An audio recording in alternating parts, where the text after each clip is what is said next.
When one speaks of the soul, of its struggles and its callings, one cannot avoid the subject of fear. Fear has been with humankind since its first awakening. It is one of the oldest companions of the human spirit, older even than love or ambition. It sits at the threshold of every new beginning, guarding the gates of change with trembling hands. Fear is the shadow that whispers, "You will fail, you will be rejected, you cannot endure what lies ahead."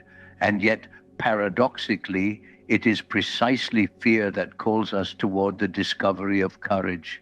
For there is no courage without fear. Courage does not come to the one who feels no danger. It comes to the one who walks forward in spite of trembling. As I speak to you now, imagine that we are sitting together in a quiet room. The night is deep outside and the fire burns low. You and I are not engaged in an abstract lecture, but in a conversation of the soul. For fear is not a concept in a book, but a living presence in your life. It shapes the way you enter a room, the way you speak or remain silent, the choices you dare to make or refuse to make. To understand fear, we must trace its roots. We must look at the images that haunt our dreams, the dangers remembered from childhood, the anxieties carried by entire societies. Fear is not born as an enemy. It arises from the soul's deep instinct for survival. It is a signal, a guardian, a warning. But when misunderstood, fear becomes a prison, holding back the unfolding of our life, turning strength into hesitation, vision into paralysis. And so, let us begin this exploration. Together, we will walk into the many faces of fear, the shadow it casts upon the individual, the collective storms it unleashes in society, the ways it disguises itself as shame, doubt, or hesitation. And in each of these places, we will look for the hidden doorway, the place where fear, if we dare to face it, transforms into courage. This is not merely a psychological lesson. It is an invitation to look with honesty and gentleness at your own fears and to recognize within them the possibility of strength. Let us start then at the root. Chapter 1, Fear as a Shadow of the Soul. When we speak of fear, we are not speaking of something small, not a mood that passes like rain, not an irritation that can be brushed aside. Fear belongs to the deep architecture of the human spirit. It is a force as ancient as life itself, older than reason, older than memory, older even than love as we know it. Wherever there is life, there is fear, for to live is to risk, and wherever there is risk, fear keeps watch at the threshold. Think for a moment of the earliest humans. Night fell, and with it came silence, broken only by the crack of branches or the cry of beasts. They sat by firelight, huddled close, and in every shadow lurked possibility, predators, storms, death. It was fear that sharpened their ears, that widened their eyes, that kept them vigilant through the long night. Without fear, they would not have survived. It was fear that taught them to prepare, to protect, to cling to life. Fear in its most primal form is a guardian. It is the body's wisdom quickening the pulse, drawing blood to the muscles, setting the senses on high alert. The one who does not fear the cliff's edge will fall. The one who does not fear the rattlesnake's hiss will be bitten. Fear is not only natural, it is necessary. It preserves life. And yet human beings are not merely animals reacting to danger. Our fear is more complex. We fear not only what is present before our eyes, but also what is absent. We fear not only what is, but what might be. We fear possibilities that have not yet occurred, events that may never arrive. We fear images born not of reality, but of imagination. This is what sets human fear apart. It is not only instinctual, it is also psychological. It is woven into the unconscious, that vast realm beneath our waking mind. And here in the depths, fear takes on shapes of its own. It hides, it disguises itself, it waits. This is why I speak of fear as part of the shadow. The shadow is everything in us that we do not wish to acknowledge: our doubts, our anger, our grief, our desires, and yes, our fears. We banish them because they conflict with the story we tell about ourselves. We want to be strong, and so we deny our weakness. We want to be brave, and so we deny our fear. But what is denied does not vanish. It withdraws into the shadows of the soul, and there in the dark it grows. Have you not seen this in yourself? How many choices have you avoided? Not because you truly lacked ability, but because fear whispered to you. How often have you remained silent when you longed to speak, fearing judgment? How many dreams have you postponed because you feared failure? Fear does not always arrive with a roar. More often it comes as a whisper, a small hesitation, a tightening in the chest, a soft but persuasive voice that says, "Not now, not you, not here." And in those whispers, entire destinies are shaped. For many, the instinct is to fight fear, to destroy it. We imagine that the ideal life is one in which we feel no fear at all. But this is an illusion. The one who feels no fear is not courageous. He is reckless or numb or perhaps inhuman. Fear is a natural part of life, and its complete absence would mean the absence of care.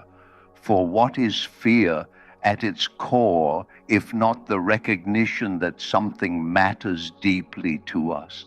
The task is not to annihilate fear, but to transform it, to bring it out of the shadow and into the light of consciousness, to listen, to understand, to integrate it into the wholeness of the soul. Imagine, if you will, that fear is a figure dwelling within you. If you were to meet it, how would it appear? Perhaps as a trembling child, eyes wide, needing protection, perhaps as a stern guardian, warning you of dangers ahead, perhaps as a monstrous shadow, overwhelming and vague. Whatever the form, I invite you not to turn away. Instead, ask it, "What do you want me to know?" And often, if you listen carefully, you will hear something unexpected. Fear will say, "I want you to be safe. I do not want you to be hurt. I want you to survive." There is tenderness in this voice. Even in its clumsiness, fear seeks your preservation.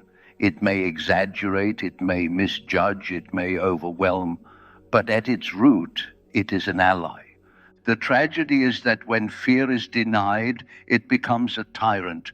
What is hidden in shadow does not weaken, it grows stronger. Fear, unacknowledged, disguises itself. It may appear as anger, lashing out when threatened.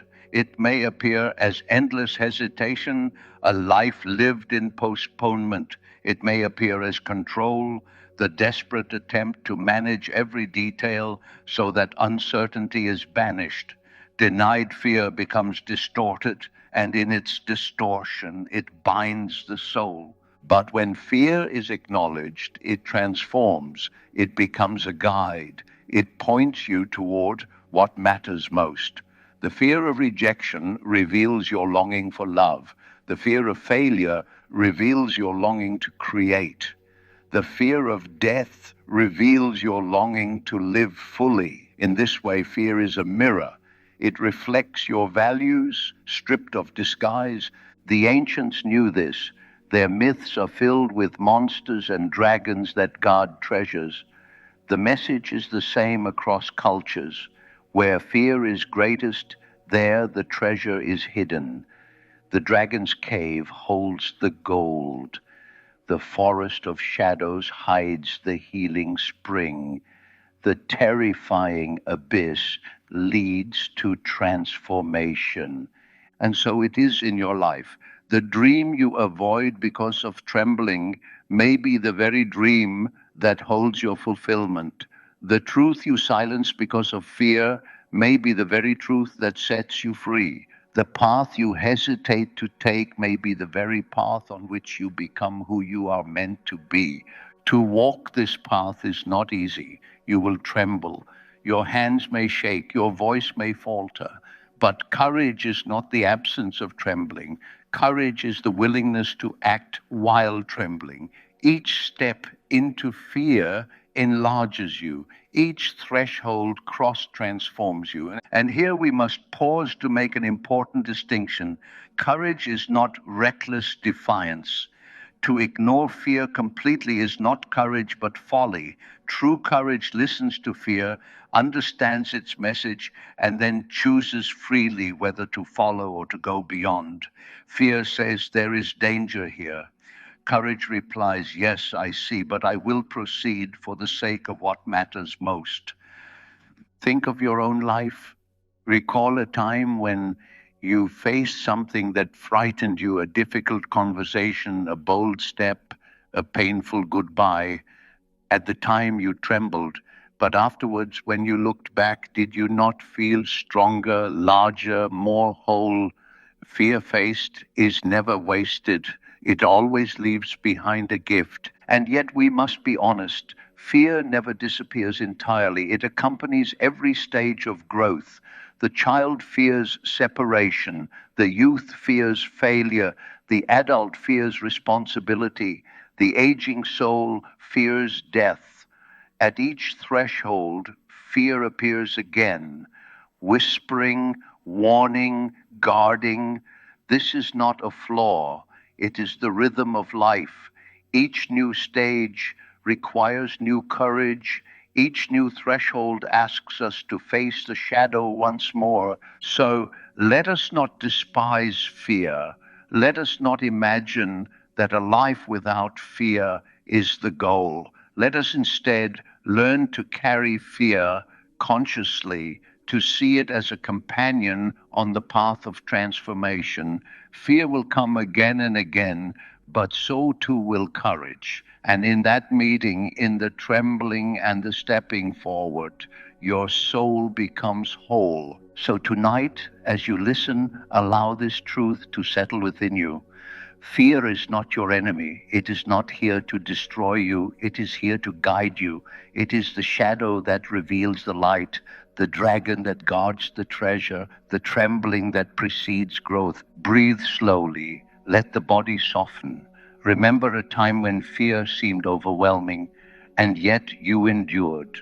Remember how, on the other side of trembling, you found new strength. This pattern will repeat as it has through all your life. Fear will come and courage will answer.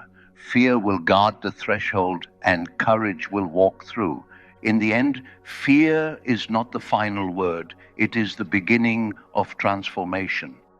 For within the shadow of fear lies the hidden seed of courage. And when you dare to meet that shadow, you discover that what once held you captive is in truth the very threshold of your becoming. Chapter 2: The Archetype of the Hero and the Gate of Fear. In every culture, across every age of human history, stories of heroes have been told. They were spoken by firelight in caves, sung by poets in crowded marketplaces, carved into stone, and written into sacred texts. At first, they seemed to be tales of adventure and conquest, stories to pass the time and entertain. But beneath their surface lies something much deeper. They are maps of the inner world. They describe in symbolic form the journey that every human being must one day undertake. And if you look carefully at these stories across Greece and India, Egypt, and the Americas, you will notice a truth that repeats itself again and again. Before the hero can grow, before he can gain treasure, before he can bring healing to himself or to others, he must face fear. Fear always appears at the threshold. This is not a coincidence, it is a pattern that rises from the depths of the collective unconscious. Within every human soul, there live the archetypes, timeless images that shape our experiences, whether we recognize them or not. And one of these images is the hero. The hero is not only the warrior who fights with sword and shield, he is the one who hears a call to step beyond the safety of the familiar. He is the part of us that longs to become more than we are, to risk the known for the sake of the unknown, to move toward growth. Yet the moment this call is heard, fear arises. The dragon appears, the abyss opens, the storm gathers. Fear is not a random obstacle on the path of growth, it is the guardian of the gate. The old stories always begin this way. A summons comes to the hero. It may be an oracle, a vision, a tragedy, or simply a longing that will not go away.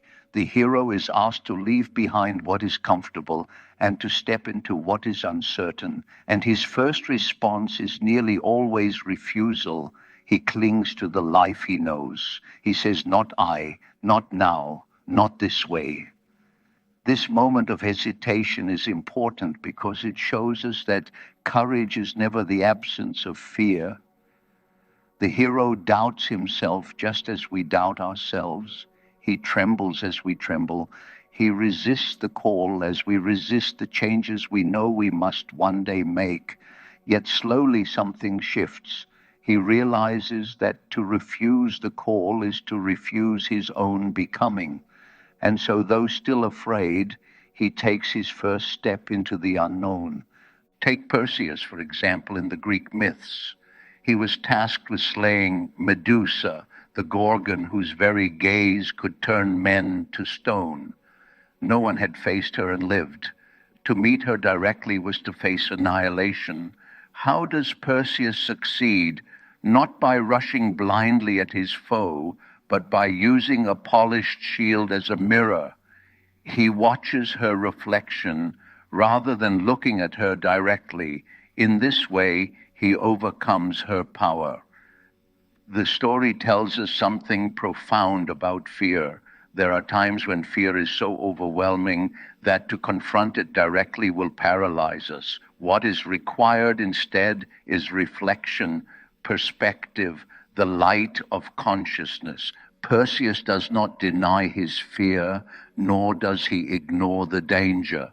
He finds another way, a way that requires both caution and courage. Or think of Gilgamesh, one of the oldest heroes in recorded history.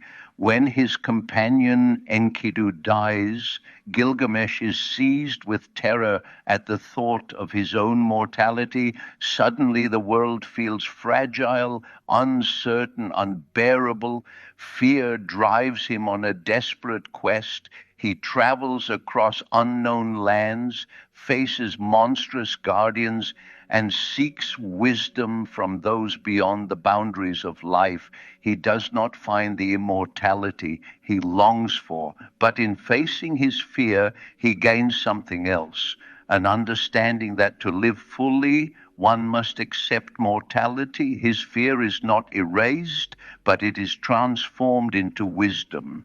The old story speaks to us still, for each of us must one day face this deepest fear. These myths endure because they describe not only what happens to legendary figures, but also what happens to us. You too are called in your own way. Perhaps you are asked to speak the truth you have long concealed. Perhaps you are asked to risk failure by pursuing a dream. Perhaps you are asked to let go of something familiar and step into an unknown future. And just as in the old stories, fear appears first. It tells you to stay where you are. It warns you not to risk. It whispers that safety is found in silence, in postponement, in staying small. And yet, somewhere deeper in you, another voice whispers back. It says, beyond this fear lies your growth. Beyond this trembling lies your life. It is important to understand that the hero is never fearless. In myth, he trembles, he hesitates, he often tries to turn away from his calling. This is not failure, this is the pattern. For courage is not born in the absence of fear, but in its presence. The trembling is not weakness, it is the sign that transformation is near. If you reflect on your own life, you will see this pattern clearly. Think of a time when you did something that frightened you. Perhaps you spoke a difficult truth, or took a step into the unknown, or admitted your feelings when rejection seemed possible. In the moment you trembled, perhaps you wished you could retreat. Yet afterwards you discovered that you were changed. You felt stronger, freer, more alive. Fear was the threshold, and by crossing it you grew. This is why the myths always insist that the dragon guards the treasure. The dragon is fear. The treasure is growth, love, wisdom, or creativity. The two are bound together. You cannot have one without the other. What you long for most will always be guarded by fear. If it were not, it would not matter. If it were easy, it would not transform you. The treasure of the soul is too precious to be given without struggle. It must be earned through courage. Do not think the archetype of the hero belongs only to warriors or kings. It belongs to everyone. Each day, ordinary people enact this drama. A student trembling before an exam, a mother confronting her exhaustion, yet choosing again to love her child, a worker daring to speak honestly to a superior, an artist risking the exposure of his inner world on a canvas. These acts may seem small compared to slaying dragons or crossing seas, but in truth they are no less heroic, for the archetype is not about scale, it is about pattern, and the pattern is this: fear stands at the threshold and courage steps through it. So when fear rises in you, pause and ask, what does this fear guard? What treasure waits on the other side? The fear of rejection guards the possibility of love. The fear of failure guards the possibility of creativity. The fear of change guards the possibility of becoming who you truly are. If you can see fear in this way, you no longer meet it only as an obstacle, you meet it as a guide. In my work as a psychologist, I often asked patients to notice where their greatest fear lived. For again and again, I found that what they most avoided was the very thing they most needed.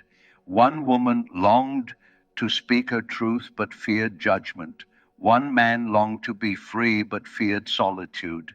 Another longed to create but feared failure. When these fears were brought into awareness, they revealed the doorway to growth. To follow them was to step onto the path of the hero. Understand then that courage is not grandiose. It is not reckless. It is often small and quiet. It is the willingness to take one step forward, even while trembling. It is the choice to say yes when fear says no.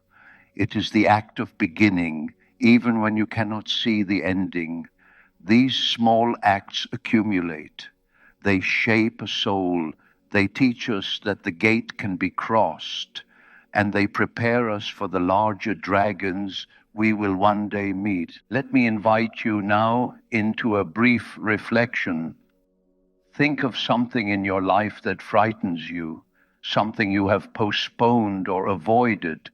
Picture it. Notice the feeling in your body as you imagine it. Is it a tightening in the chest, a heaviness in the stomach, a trembling in the hands? Whatever it is, hold it gently in your awareness. Now ask yourself, what treasure might this fear be guarding? What possibility for growth lies behind it? Let the image come, even if faintly. This exercise is not about solving, but about seeing. To name your dragon is the first step in facing it. The stories of the hero endure because they speak to something universal. They remind us that fear is not the end of the story, but the beginning. They tell us that we are not alone in our trembling. Every soul that has ever grown has walked this path. Perseus, Gilgamesh, Odysseus, Arjuna, they are not strangers to you. They are reflections of your own inner journey. They are the reminder that though fear will always appear, courage can always answer. So when you next feel fear at the threshold of something new, do not despair. Do not imagine you are failing because you tremble. Remember instead that you are standing at the gate. The dragon is before you, but so too is the treasure. The fear you feel is proof that you are near something vital. Step forward, even trembling, for on the other side lies the next chapter of your becoming. Chapter 3, The Child and His First Fears. Within every adult, no matter how tall, how experienced, or how weathered by time, lives the echo of a child. That child does not vanish when we grow older. He lingers in our gestures, in our longings, and most powerfully, in our fears. For the fears of childhood carve themselves deeply into the soul, and their shadows remain with us even when we believe we have left them behind. Think of the child alone in the dark. By day, his room is familiar, filled with toys and colors. But when the lights go out, everything changes. The shadows on the walls stretch into shapes of menace. The creak of the floorboards becomes a lurking presence. The silence itself is heavy, alive, watching. The child pulls the blanket over his head, heart pounding, caught between the desire to sleep and the terror of being unprotected. This is not a trivial fear. It is the child's first encounter with the vastness of the unknown. The dark is not simply the absence of light, it is the abyss. And in trembling before it, the child mirrors the deepest fear of every soul, the fear of what cannot be seen, predicted, or controlled. Or think of another child standing before a parent, hoping for approval. He shows a drawing, or speaks a thought, or reaches out for comfort. And when the parent frowns, turns away, or responds with coldness, the child feels something more than disappointment. He feels terror. For to the child, love is life. The parent's face is the world itself. Rejection, disapproval, withdrawal, it is felt not as a minor sting, but as the threat of abandonment. And in that moment, the child's soul quakes with the fear that he is unworthy of belonging. And these are not small experiences, they are formative. They become the templates by which the adult later interprets the world. The fear of the dark becomes the adult's fear of uncertainty, the fear of what lies ahead when no map is given. The fear of rejection becomes the adult's fear of judgment, of intimacy, of being truly known. The forms change, but the roots remain. This is why so often in adulthood we find ourselves seized by anxieties we cannot explain. A presentation at work provokes trembling far greater than the situation warrants. A pause in conversation feels unbearable, as though abandonment were imminent. A decision about the future brings disproportionate dread. In these moments, the fears of childhood are alive within us still. The adult stands outwardly, but within him the child still trembles. Our mistake is often to dismiss this.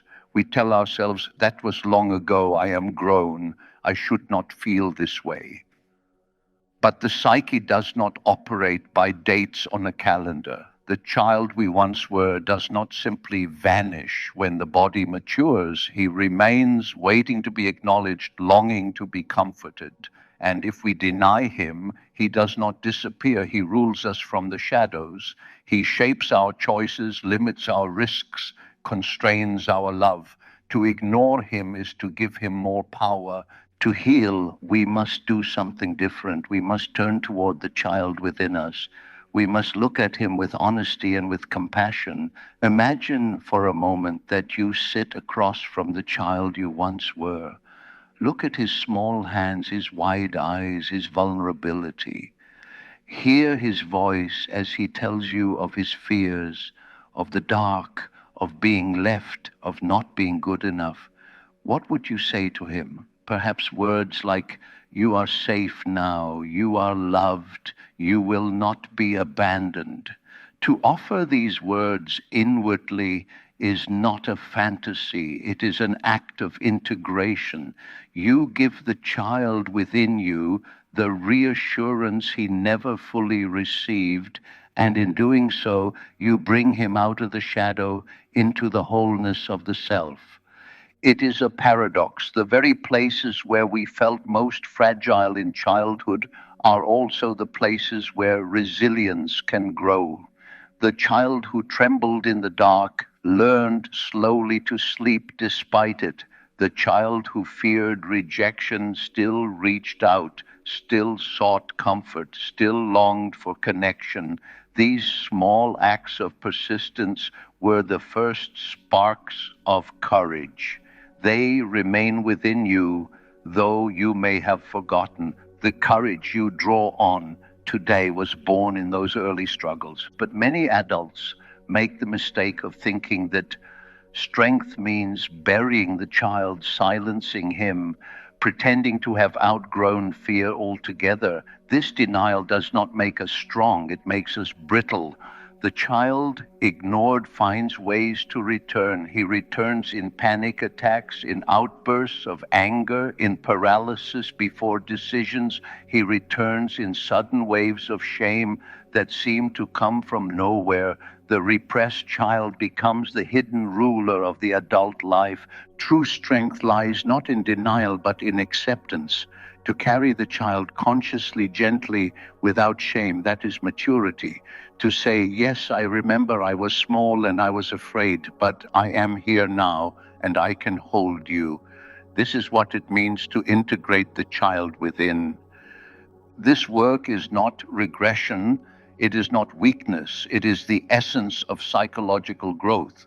For individuation, the process of becoming whole requires that we acknowledge every part of ourselves, even the smallest and most vulnerable. To deny the child is to live half a life. To embrace him is to become whole.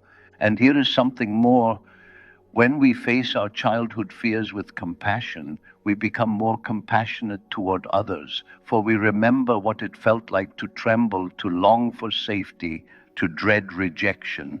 We see those same fears in the eyes of others, and we recognize them.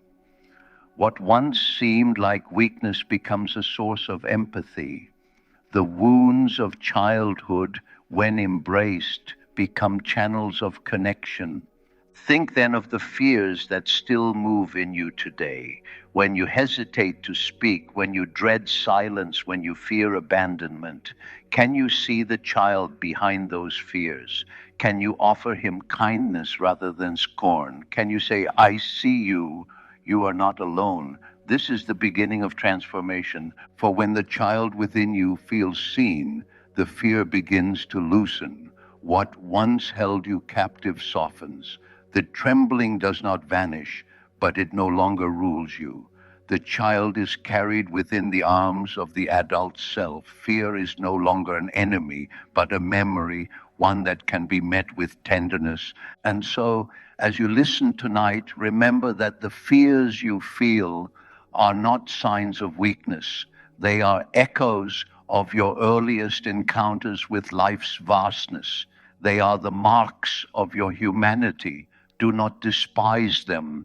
Do not turn away. Sit with them as you would sit with a child, patiently, gently, without judgment. In doing so, you will find that fear itself begins to transform into strength. The child within you is not an obstacle, he is a companion. And when you carry him consciously, he becomes a source of resilience. His fears become your compassion. His trembling becomes your tenderness. And his survival, his persistence through every dark night of childhood becomes your proof that you too can endure. So let us honor the child and his first fears, for they are not merely relics of the past, they are the beginnings of courage. And by embracing them, you embrace yourself. Fountainal. Chapter 4, Nightmares, Fears, Language, and Dreams. When night falls and our waking mind surrenders, another life begins. We close our eyes and we enter the dream. Most nights the dream is gentle. Images drift in and out like clouds, strange, fleeting, sometimes amusing, sometimes tender. But there are other nights when the dream takes on a darker form, a sudden chase, a fall from a great height, the appearance of a faceless figure, the collapse of something dear. We awaken with pounding heart, with sweat upon our skin, sometimes even with a cry upon our lips. These are nightmares, and to most people they are intruders, hostile guests that disturb the peace of sleep. But to the psyche, nightmares are not enemies, they are messages.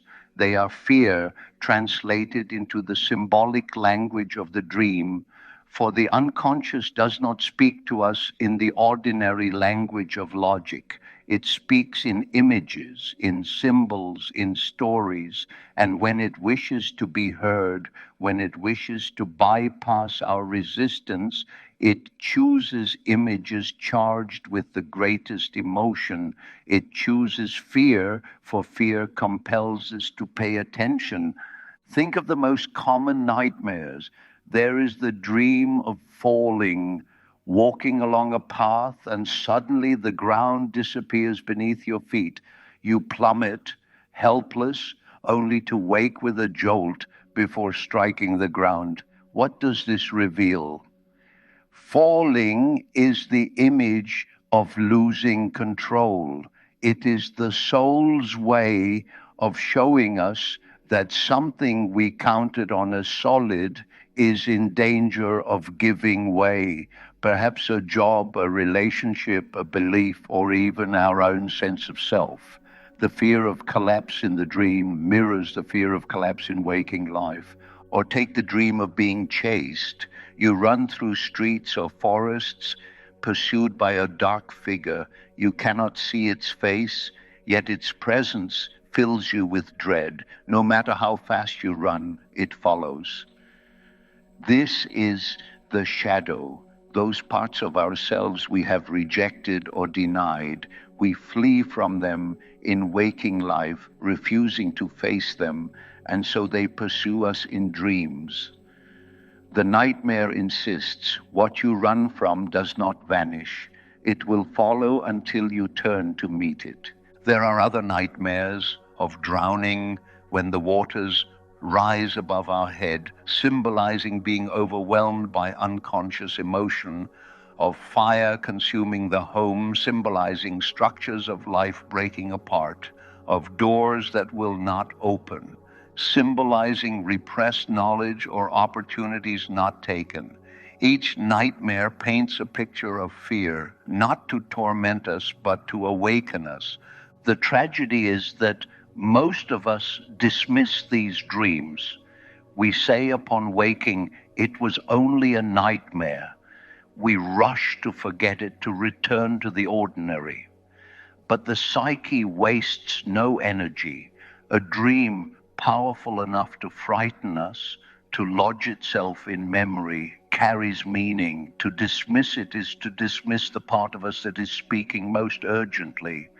I have seen in my patients how often transformation begins with a nightmare. A man dreams of standing before an endless abyss, unable to move. Another dreams of his childhood home filled with water, threatening to drown him.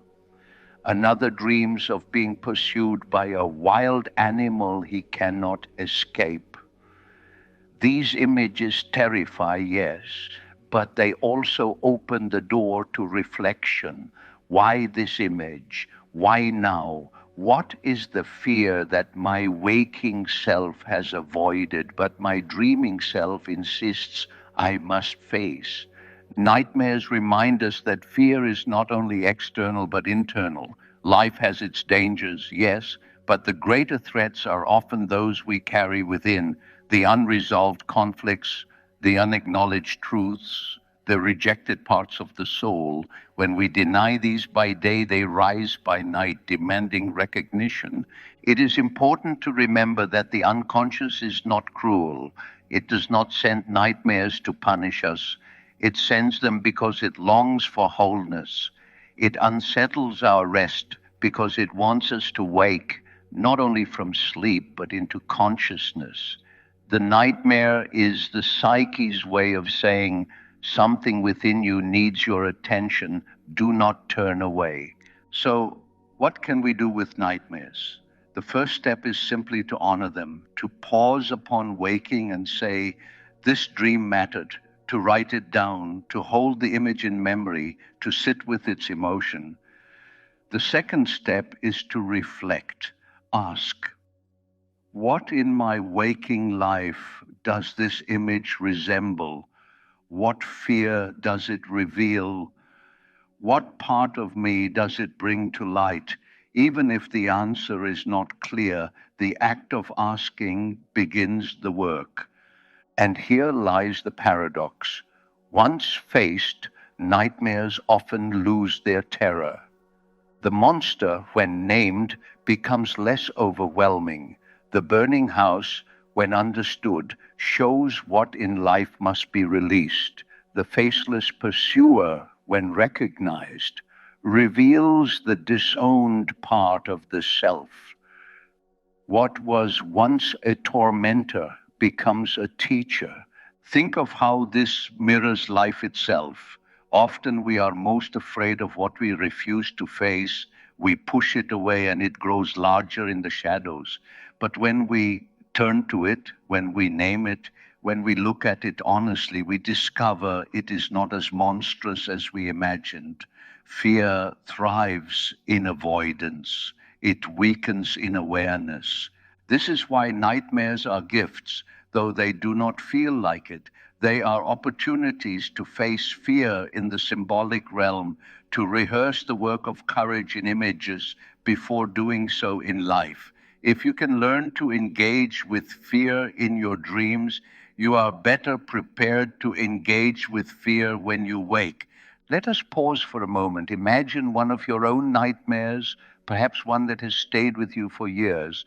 Bring it to mind, the place, the figures, the fear. Do not turn away. Instead, ask yourself gently, what might this dream have wanted me to see? What part of my life, of myself, does it mirror? Do not seek a quick answer. Let the question linger. For often the meaning of a nightmare unfolds slowly, like a seed growing beneath the soil. Nightmares, then, are not accidents. They are invitations. They remind us that fear belongs not only to the outer world, but to the inner life. They tell us that the work of courage is not only about facing external dangers, but also about turning inward into the landscapes of the psyche and daring to meet what we find there. So do not despise the dreams that trouble you. Listen to them, honor them, for even in their darkness, they serve your growth. They remind you that fear is not merely an obstacle to be removed, but a guide pointing to what needs to be faced. And when you wake from such a dream, trembling, heart racing, remember this: you have been given a gift. You have glimpsed the language of your own soul. Do not turn away. Write it down. Reflect upon it. Carry it with you. For in time, what frightened you in sleep may become the very key to courage in waking life. Chapter 5, Fear of the Unknown, Standing at the Abyss. Among all the forms of fear that live within us, there is one that returns again and again. No matter how wise we become, no matter how much we achieve, no matter how many years we carry behind us, it is the fear of the unknown. This fear is not tied to a single moment of danger or to a specific wound of the past. It rises whenever we meet uncertainty, whenever the path ahead disappears into darkness. It rises when we cannot predict, cannot control, cannot hold the future in our hands. The unknown is the abyss at the edge of our awareness. We stand before it whenever we contemplate what is yet to come, whenever we face change, whenever we acknowledge that death will one day claim us. It is there in the silence after a question to which no answer is given. It is there in the blank page before the first word is written, in the stillness before a decision is made, in the moment before a leap whose outcome is not guaranteed. Each time we stand before it, the soul trembles. Myth and religion have long given shape to this trembling. The hero descends into the underworld, uncertain whether he will return. The seeker sets sail across uncharted seas, not knowing where the winds will carry him. The people wander in deserts where no path has been marked.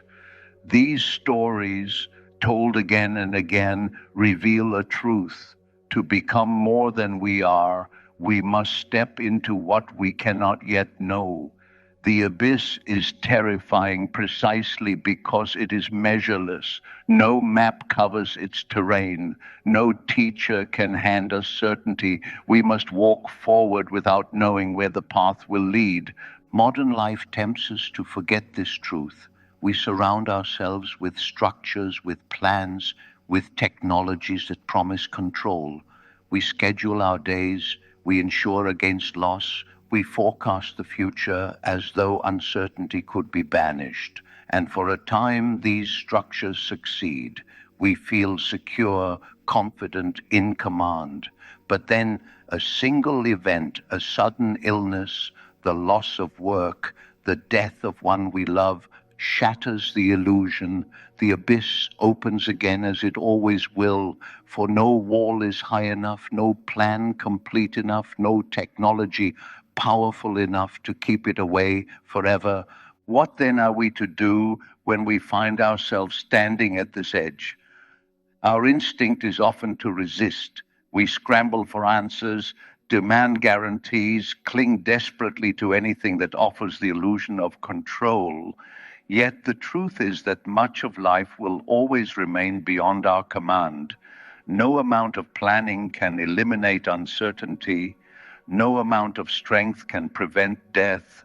This realization can be devastating if we resist it, but if we turn toward it, if we accept it, it can become the ground of wisdom. For what is required at the edge of the abyss is not the false strength of control, but the deeper strength of trust. Trust does not mean naive optimism, the belief that everything will go as we wish. Trust means something more profound. The willingness to walk forward even without certainty, the courage to live even when the outcome cannot be known. Trust means aligning ourselves with life rather than trying to dominate it. Think of your own life. Recall a moment when you left behind the familiar. Perhaps you moved to a new place. Perhaps you began a relationship. Perhaps you chose to change your work or to follow a longing of the heart. At the time, you may not have known how it would end. You may have feared what would happen. And yet, once you stepped forward, life unfolded. It may not have unfolded exactly as you hoped, but it carried you, shaped you, transformed you. This is the gift of the unknown. It contains not only the threat of loss, but also the promise of possibility. The abyss is frightening, yes, but it is also fertile. It is the place where endings give rise to beginnings, where loss opens the way for renewal. The same void that terrifies is also the womb that creates. The silence that unsettles is also the space in which new words can be spoken. The darkness that conceals is also the soil from which new life emerges. When you stand before the unknown, fear will whisper, turn back, remain where you are, do not risk. Sometimes this voice serves wisdom, for not every risk is worth taking. But more often, this voice is simply the trembling that precedes growth. If you listen carefully, you may hear another voice beneath it, quieter but more true. It says, step forward. You cannot see the path, but the path will reveal itself as you walk. This is the essence of individuation, the journey of becoming whole. The self, that deeper center of the psyche which calls us to our true life, cannot be mapped in advance. It emerges only as we dare to walk into the unknown. To refuse the unknown is to remain unformed, trapped in repetition. To embrace it is to discover who we are. Do not imagine that this courage erases fear. You will still tremble. You may still hesitate, but courage does not demand the absence of trembling. It demands the willingness to step forward while trembling. And with each step, something changes. The unknown, once seen only as terror, begins to resemble awe. What once felt like a void begins to feel like mystery. Here lies a profound transformation. The trembling you feel at the edge of the abyss is not only dread, it is reverence. It is the soul's recognition that it stands before something holy, something larger than itself. The fear of the unknown, when transfigured, becomes wonder. It becomes the recognition that life is not merely a problem to be solved, but a mystery to be lived. So when you find yourself before the abyss, when the future is uncertain, when you cannot see the path, remember this. The abyss is not there to swallow you. It is there to awaken you. Do not curse the darkness. Do not flee the silence. Step into it. Trust that the path will appear as you walk. Take a slow breath now. Imagine yourself standing before a vast horizon. You cannot see what lies beyond, but you feel the stirring of possibility. You may tremble. That is natural. But allow yourself, even if only in imagination, to take one step forward. Feel the ground appear beneath your foot, then another step and another. This is how life unfolds, not in certainty, but in trust. And when you look back upon your life, you will see that the moments of greatest transformation were always those when you dared to step into the unknown. You did not know how it would end. You could not have known. But by walking forward, you discovered strength, love, and wisdom that would have remained hidden had you turned back. The abyss will always be part of life. It cannot be banished, nor should it be. For without it, life would be stagnant, a mere repetition of what already is.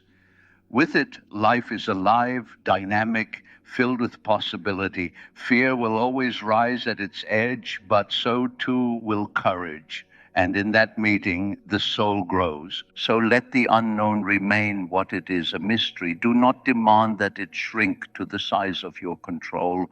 Do not reduce it to certainty.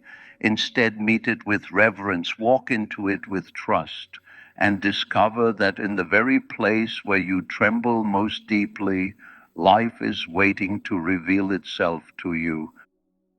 Chapter 6: The Fear of Being Seen.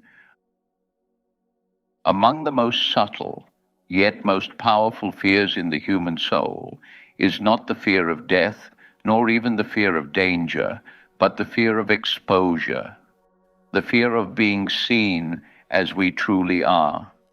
At first, this may sound paradoxical, for do we not long to be seen?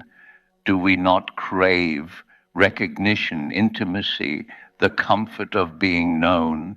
Yes, we do, but alongside this longing lives its shadow, the dread that if others truly saw us, saw not the mask, but the real self beneath, they would turn away. This tension lives in every soul. On one side, the yearning to be visible, to be loved for what we are. On the other, the terror that what we are will not be enough. And so, from early childhood, we learn to manage this tension. We learn to wear masks. Psychology gives a name to these masks, the persona. The persona is the role we play in the world, the face we present to others. It allows us to function in society, to speak, to work, to belong. It is not false, but it is incomplete. It shows a polished surface while concealing the raw complexity beneath. The fear of being seen arises when we begin to doubt the sufficiency of this mask.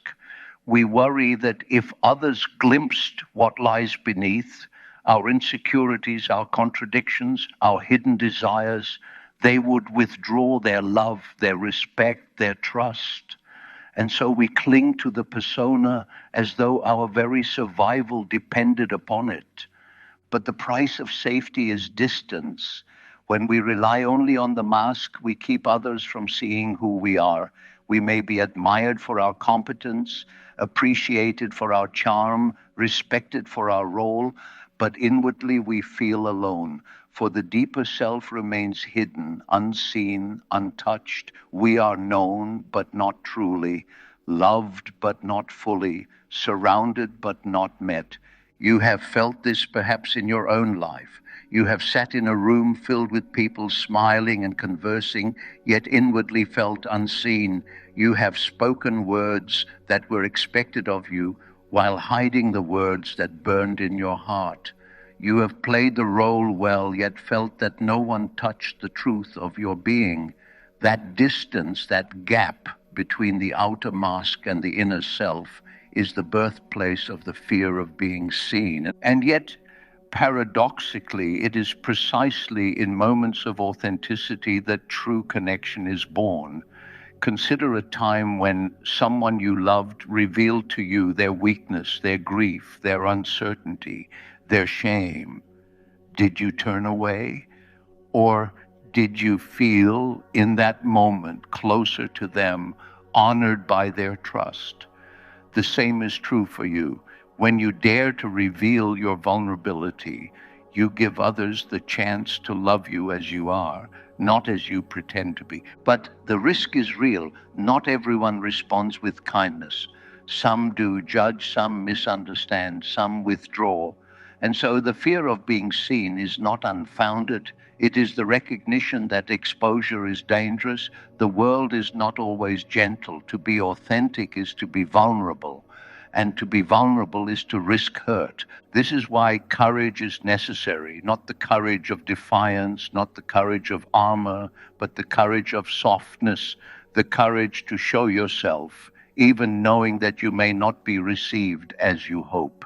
This is a quieter, humbler courage than that of battle, but in many ways it is greater, for it asks not only for bravery, but for trust. Ask yourself, who are you when no one is watching, and how different is that self from the one you present to the world? The greater the distance, the greater the fear of being seen. The work of individuation, the journey to wholeness, requires that this distance be narrowed, that the inner and outer selves draw nearer to one another. This does not mean discarding the persona altogether. The mask has its place. We need roles to function in society. But it does mean loosening our grip upon the mask, allowing glimpses of the true self to shine through. This is not accomplished in one grand gesture. It is practiced in small acts. The honest word when a polite silence would be easier. The admission of need when pride would prefer to endure alone.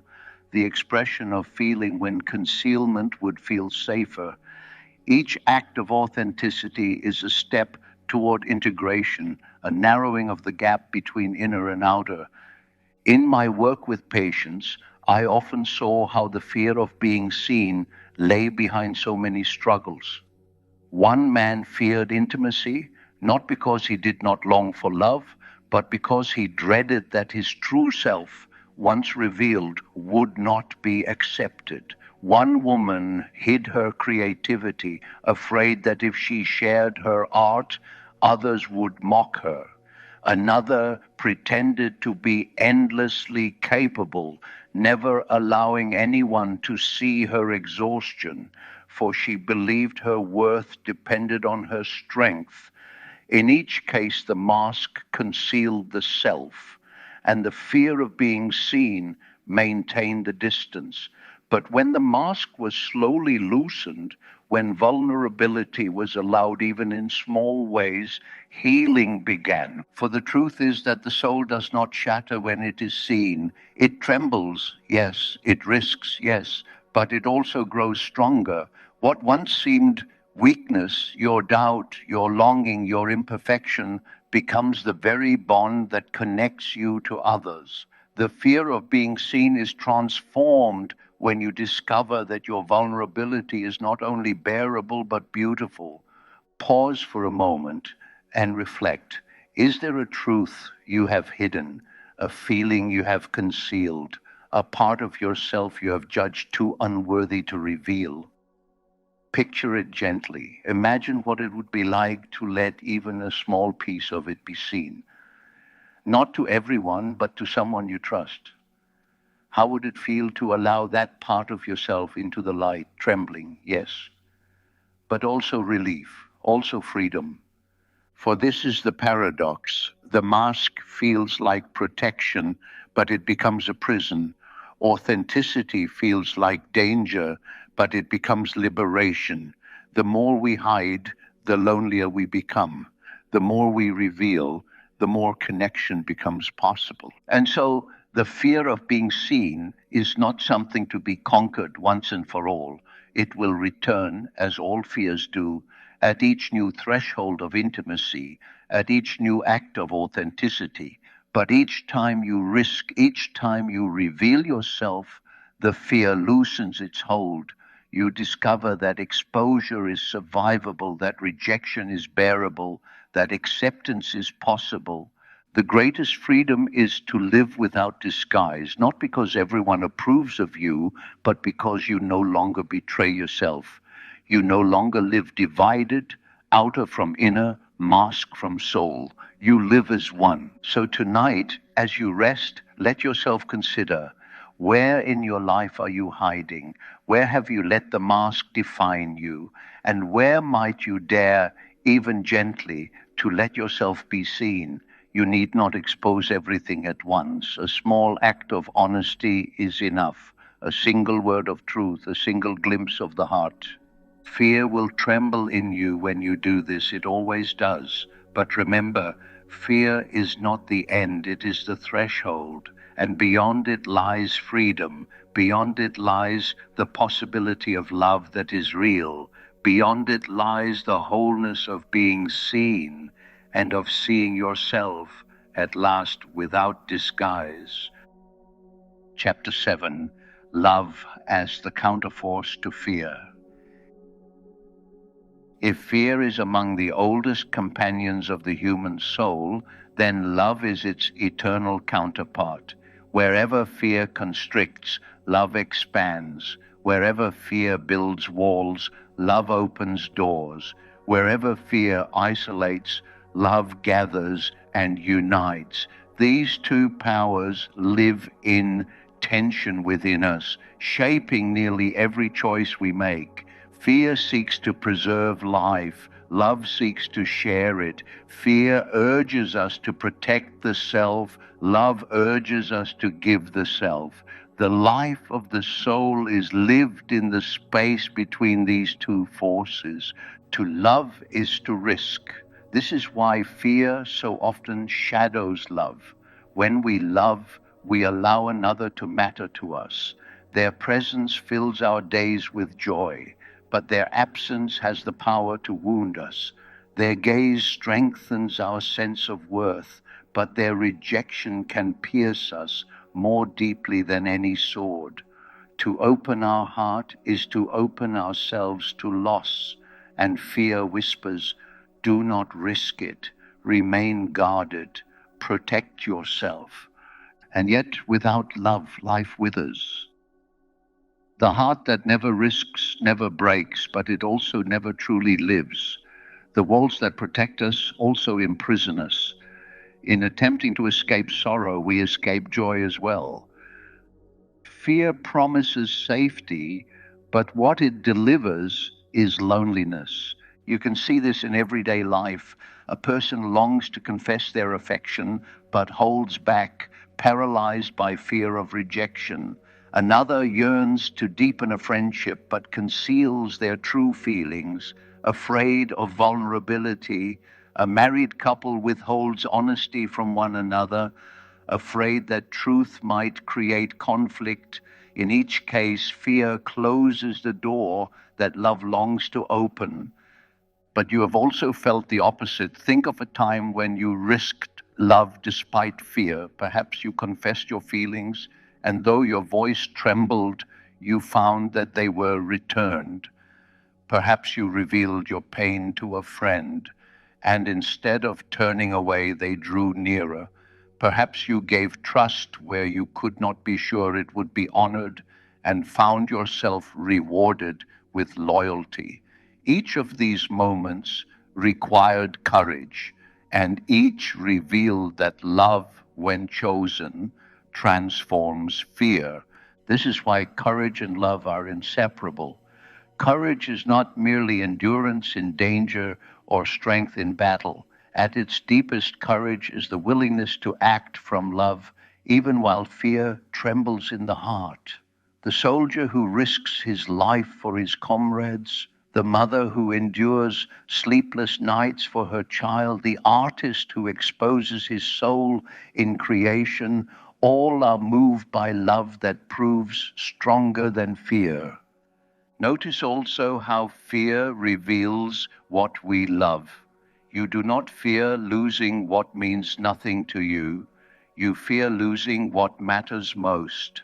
The fear of rejection reveals your longing for connection.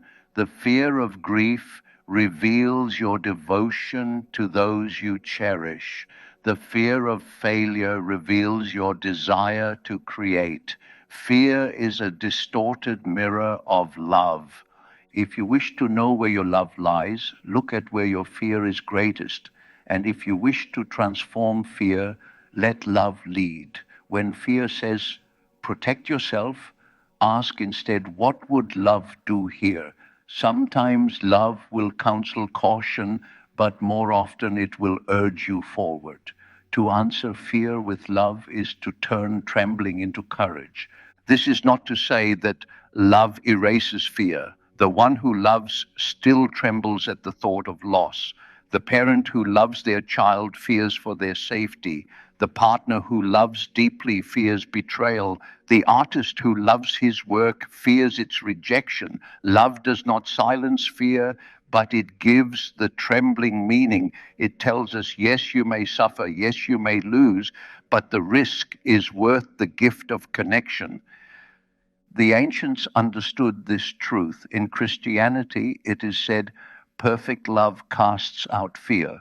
The Greeks spoke of eros as the force that binds the cosmos together.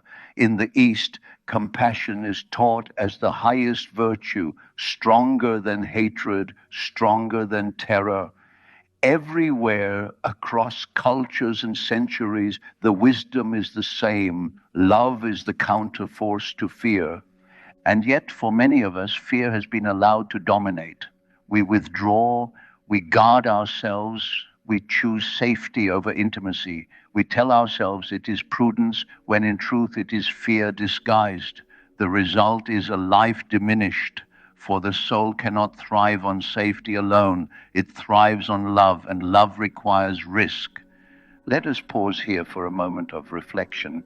Ask yourself gently, where has fear prevented you from loving? Where has it silenced the word you long to speak, withheld the gesture you long to give, built the wall you long to lower?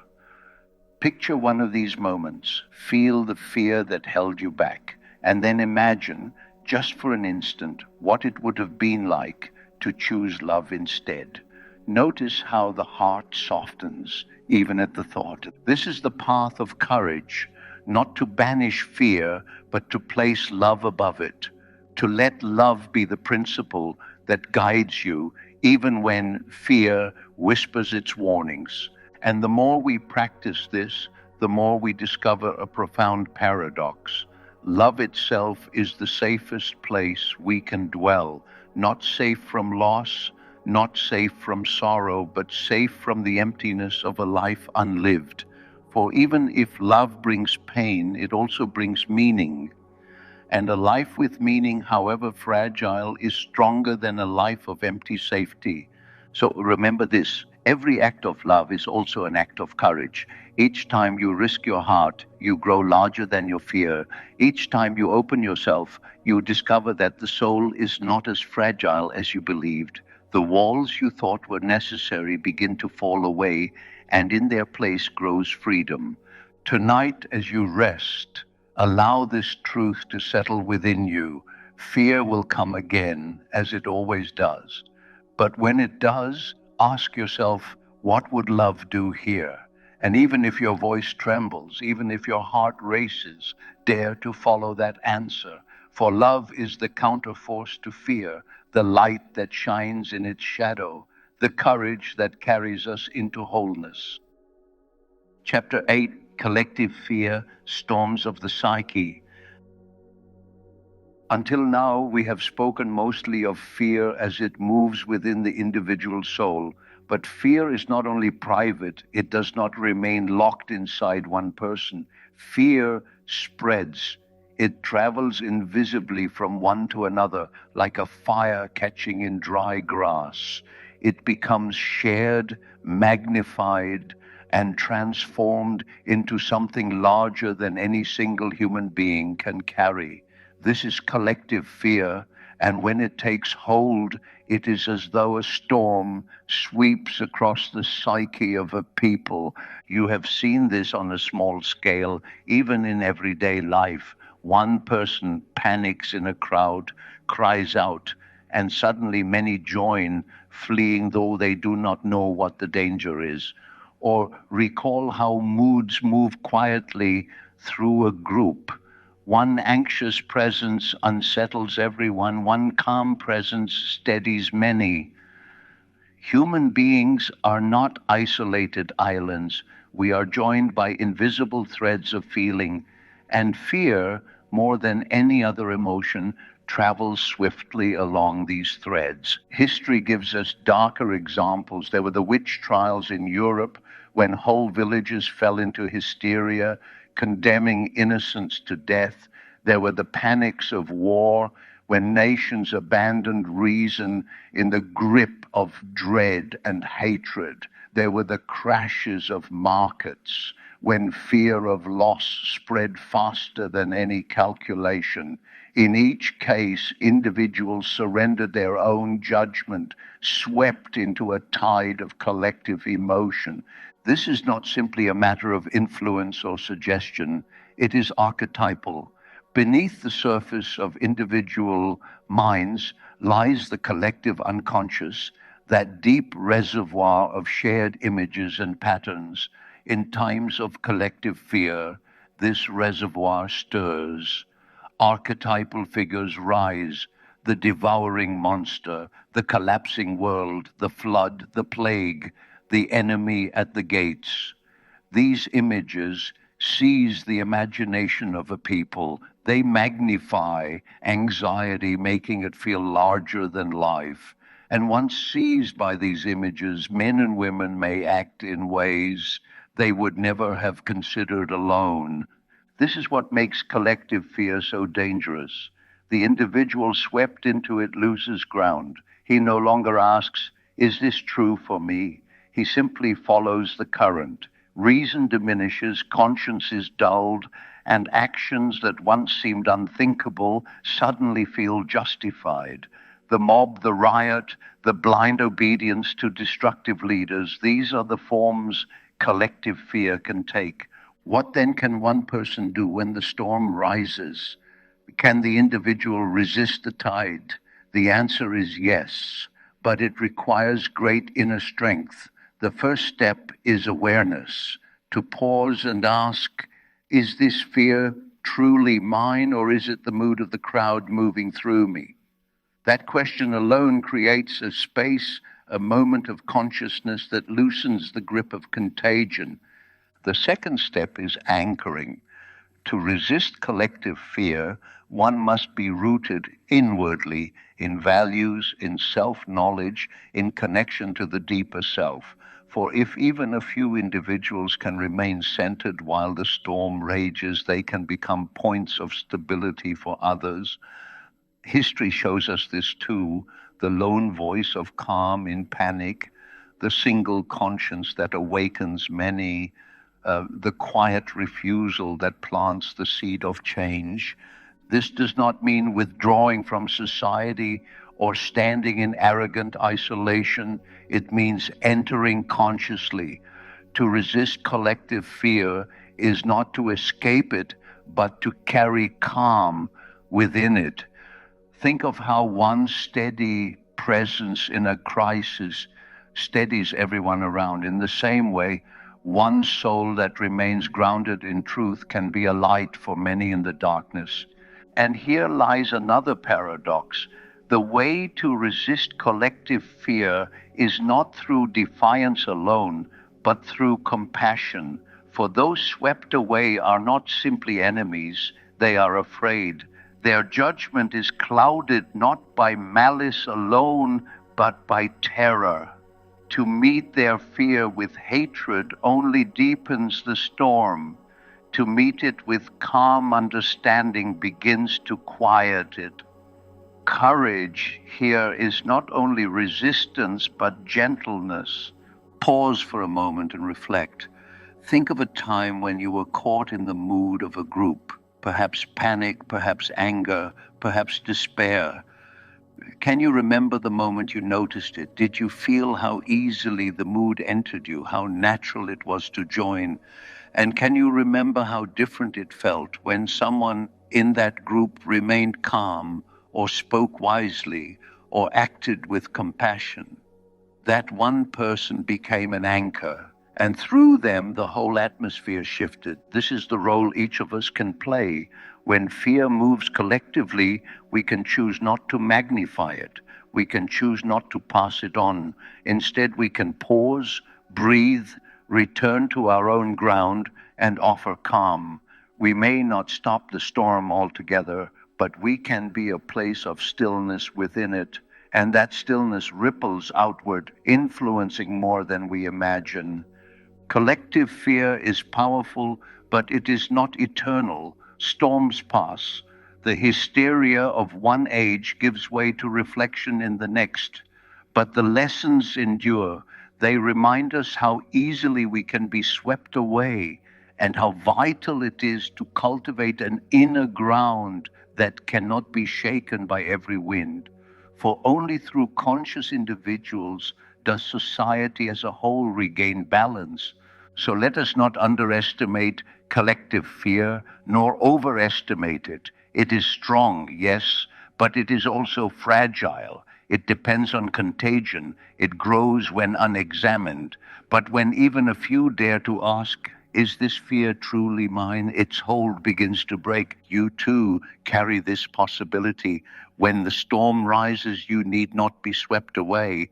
You can be an anchor. You can be the one who breathes, who remembers, who stands firm in compassion and in truth. In doing so, you not only steady yourself, you steady those around you. And in this way, you help the world to remember itself when it has forgotten. Chapter 9: Fear of Failure and the Courage to Create. Among all the fears that dwell in the human soul, few are as persistent, as subtle, and as quietly corrosive as the fear of failure. It does not strike with the sudden force of physical danger. It does not roar like the terror of death or the abyss. It whispers. It appears at thresholds, in moments of possibility, just as you are about to step into something new. It says, do not begin. You will fall short. Others will see your inadequacy. Better to remain safe than to expose yourself and fail. This fear is so powerful because it strikes precisely at our deepest longing, the longing to create. Human beings are creators by nature. We bring forth from within us what did not exist before: a gesture of love, a work of art, a discovery, a new way of living.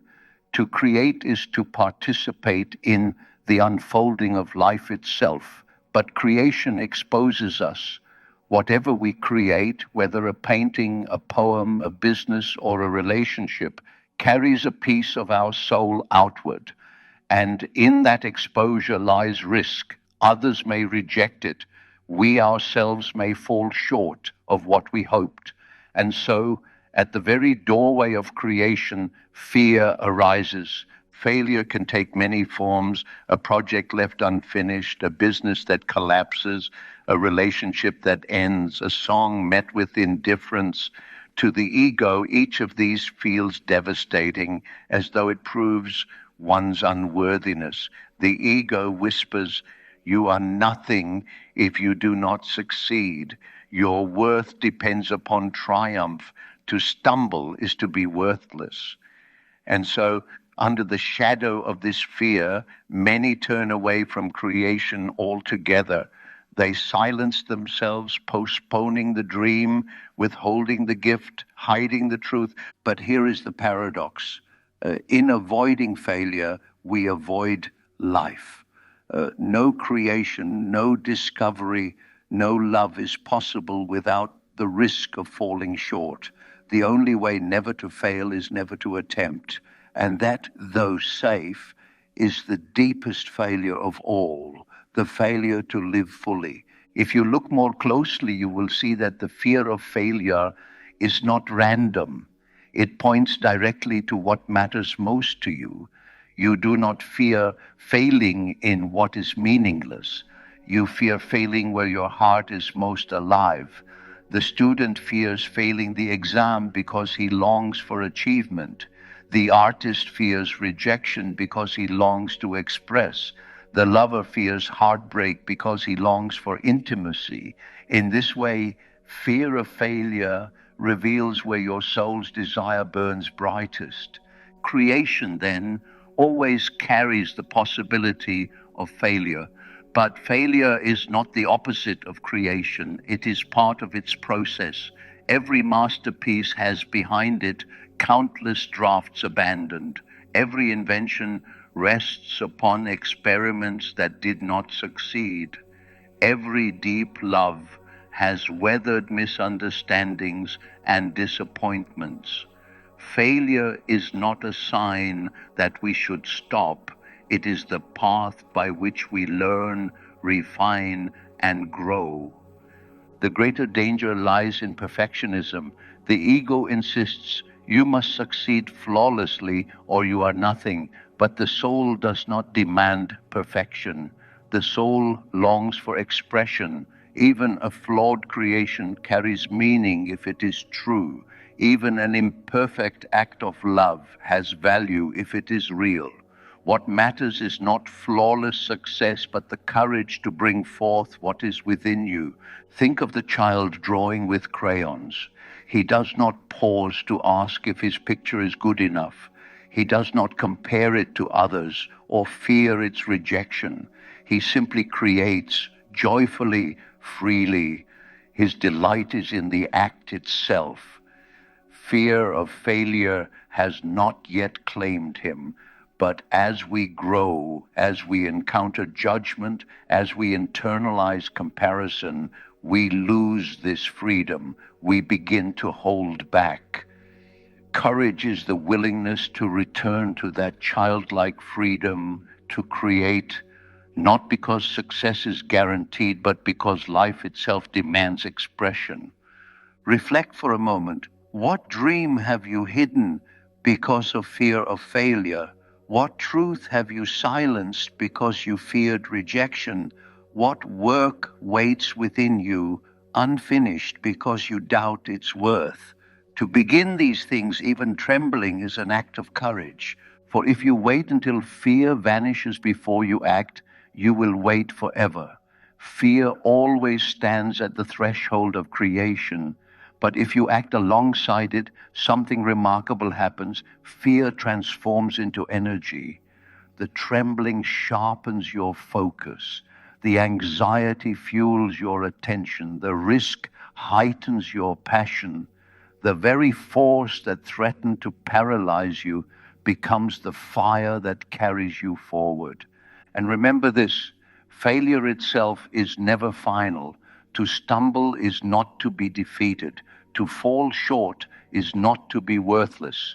Each failure is a teacher, stripping away illusion, sharpening vision, deepening resilience. The one who creates despite failure grows larger than the one who avoids failure altogether.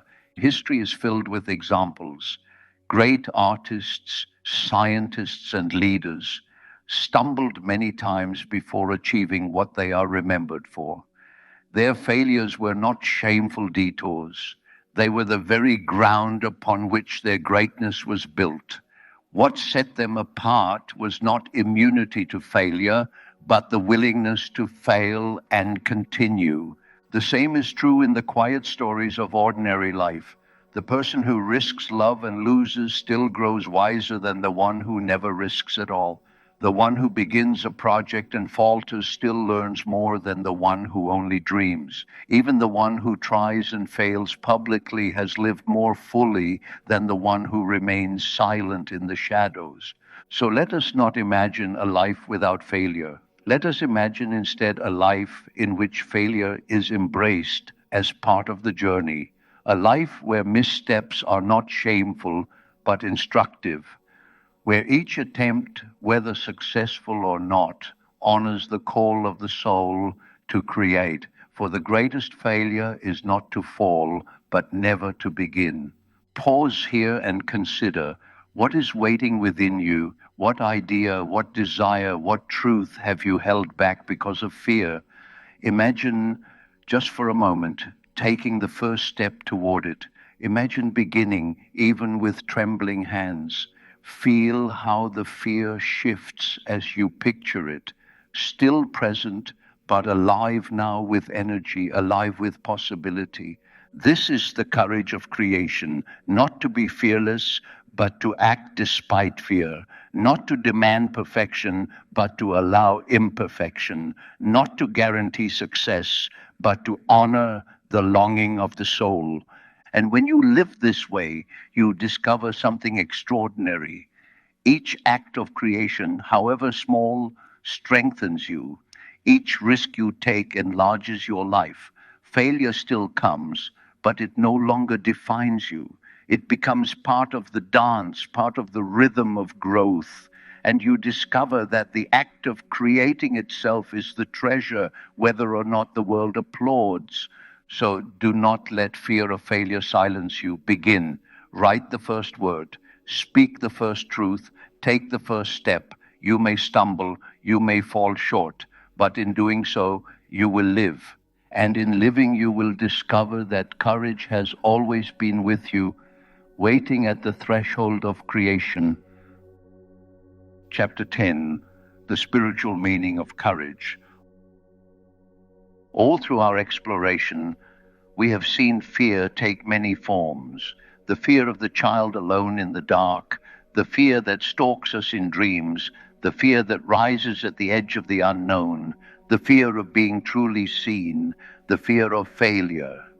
Each is real, each shapes the soul, yet behind them all lies a deeper trembling, one that cannot be reduced to any single circumstance.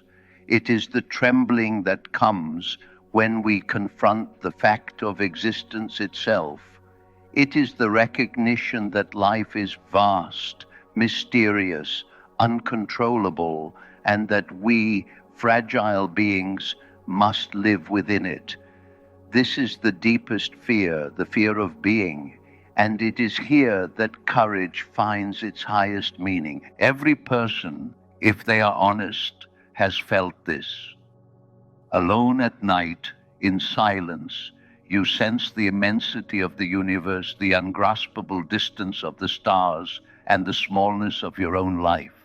In moments of loss, you see how fragile your existence is, how suddenly it can change.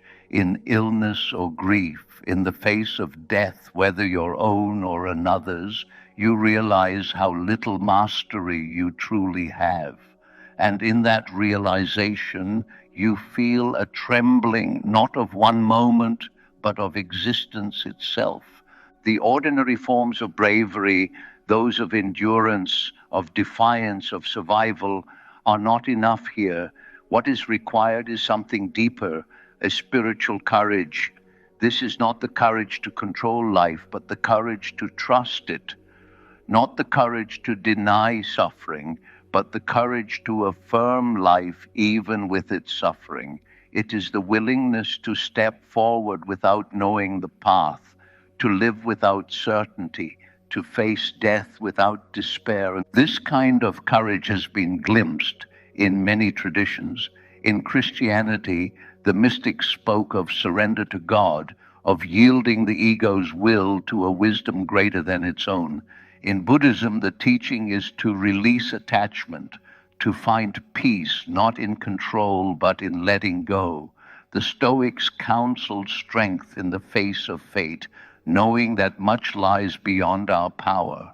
Though the languages differ, the wisdom is the same. True courage is not the conquest of life, but the trust to live it fully. In psychological terms, this is the work of individuation. The ego, small and limited, clings to control. It fears dissolution, fears the unknown, fears death. But the self, the deeper center of the psyche, calls us beyond the ego's narrowness. To follow that call requires surrender. The ego resists, trembling at the thought of its own limits. But the self invites us to trust that life is larger than what the ego can hold. Think for a moment of how much of your fear arises from the need to control. You fear the future because you cannot guarantee it. You fear loss because you cannot prevent it. You fear death because you cannot escape it. All of these are true. But if you release the demand for control, something shifts. You begin to see that life does not ask you to control it. It asks you to live it, to participate in it, to walk faithfully and fully, even when the outcome is hidden. This shift is not resignation. It is alignment. To live with spiritual courage is to say, though I do not know what awaits me, I will walk forward. Though I cannot keep what I love forever, I will love with all my heart. Though death waits at the end, I will live today with presence and with truth. And when you do this, fear itself begins to change. It does not vanish. Life remains uncertain, fragile, but the fear softens. It begins to resemble awe. The trembling before the unknown is not only terror, it is reverence. The same shaking that once felt unbearable becomes a shiver of standing before mystery. This is the highest transformation of fear, not its elimination, but its transfiguration. Fear becomes awe, trembling becomes reverence, and courage becomes trust. You no longer demand safety. You ask instead for strength to live without it. You no longer cling to permanence. You accept impermanence as part of the sacredness of life. Pause here and reflect. Think of one place in your life where you cannot know the outcome. Perhaps it is your future work, your health, your relationships. Notice the fear it stirs in you. Now ask yourself, can I live without knowing? Can I trust life even here? Can I take one step forward without guarantee? If you can, even in imagination, you have touched the heart of spiritual courage. For the final task of courage is not to banish fear, but to walk with it into mystery. It is to live fully, not because life is safe, but because it is sacred. To affirm existence, not because it spares us pain, but because even with pain, it is precious. To look at death not only with dread, but also with reverence as part of the rhythm of being. In this way, spiritual courage frees us. It frees us from the endless striving to control what cannot be controlled. It frees us from the despair that arises when control fails. It frees us to love, to create, to live wholeheartedly. And when the end comes as it must, it frees us to meet it not as an enemy, but as part of the great mystery we have always been walking within. So remember, the deepest courage is not loud, not dramatic, not celebrated by the world. It is quiet. It is the courage of trust, the courage to wake each day and say yes to life, even knowing it is uncertain, the courage to love fully, even knowing loss will come, the courage to walk forward, even when the path disappears into the unknown. This is the spiritual meaning of courage, and it is available to you here now in every moment of trembling. Do not wait for fear to disappear. Do not wait for certainty. Step forward, trust, live, and discover that even in the midst of mystery, you are carried. Closing reflections, resting with courage. We have traveled far together. Through these hours, we have walked into many landscapes of fear and courage. We began with fear as a shadow of the soul, the ancient companion that stands beside every human life. We met the hero who trembles at the threshold but dares to step forward. We remembered the child and his first fears, the echoes of which still shape our days. We listened to the language of nightmares, where the unconscious speaks through images of terror. We stood before the abyss of the unknown and felt its immeasurable silence. We spoke of the fear of being seen, of the trembling that accompanies authenticity. We discovered love as the force that loosens fear's grip. We felt the sweep of collective fear, storms that engulf whole peoples and times. We confronted the fear of failure at the gates of creation. And finally, we stood before the greatest mystery of all, where fear becomes awe and courage becomes trust in the sacredness of life. What can we say now at the end of this journey? Perhaps this, that fear is not an enemy to be conquered once and for all. It is not a mistake, not a weakness, not proof that you are broken. Fear is part of what it means to be human. It is the trembling that reminds you of what matters most. It is the shadow that tells you where the treasure lies. It is the threshold that guards every gate of growth.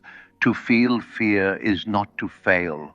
It is to stand at the edge of transformation. So do not curse fear when it comes. Do not despise yourself for trembling. Instead, allow it. Breathe with it. Ask what it is pointing toward. Behind every fear lies a longing. Behind every trembling lies a truth. The fear of rejection reveals the longing for love. The fear of failure reveals the longing for creation. The fear of the unknown reveals the longing for meaning. The fear of death reveals the longing for life. Fear is not the opposite of your destiny, it is its herald. And courage, what is it truly? It is not the absence of fear. It is not bravado or recklessness. It is not a hardened armor that feels nothing. Courage is the willingness to move forward while afraid. It is the soft voice that says, I will try again tomorrow. It is the heart that opens even when it risks being hurt. It is the step taken into the unknown, trusting that the ground will appear beneath your feet. Courage is choosing love where fear urges withdrawal. Courage is choosing truth where fear demands silence. Courage is choosing life fully and deeply, even knowing it includes loss. As you prepare to rest now, allow these truths to settle into your heart. You do not need to solve your fears tonight. You do not need to master them or make them vanish. Simply recognize them for what they are, companions on the path. Let them sit quietly beside you. Let them remind you of what matters most, and then let them rest as you rest. There is nothing you must do now, nothing you must prove, nothing you must guard against. You are safe in this moment. You are held by life itself. Fear will return tomorrow, as it always does. It will whisper its warnings, paint its shadows, raise its trembling. But when it does, remember what you know now. Remember that fear is not the final word. Courage rises with it. Every time fear whispers, courage answers. Every time fear builds a gate, courage opens a door. Every time fear says you cannot, courage says take one step. So let yourself rest. Let the mind quiet. Let the heart be still. You are enough just as you are. You do not need to be fearless to be whole. You need only to walk with fear, to let it guide you toward what matters, and to let courage carry you forward. When morning comes, step gently into the day. Do not demand certainty. Do not wait for fear to disappear. Simply walk one step at a time. Speak one word of truth. Give one gesture of love. Take one act of creation. In these small ways, you live courage. And in living courage, you transform fear. So good night, dear friend. May your sleep be deep and renewing. May your dreams bring you wisdom rather than dread. And may you awaken with courage at your side, ready to walk with you into whatever the day will bring. Fear will come, yes, but courage will be there too, steady, faithful, waiting to rise in you again. Rest now. You are safe. You are carried. And tomorrow you will be strong enough to face what comes.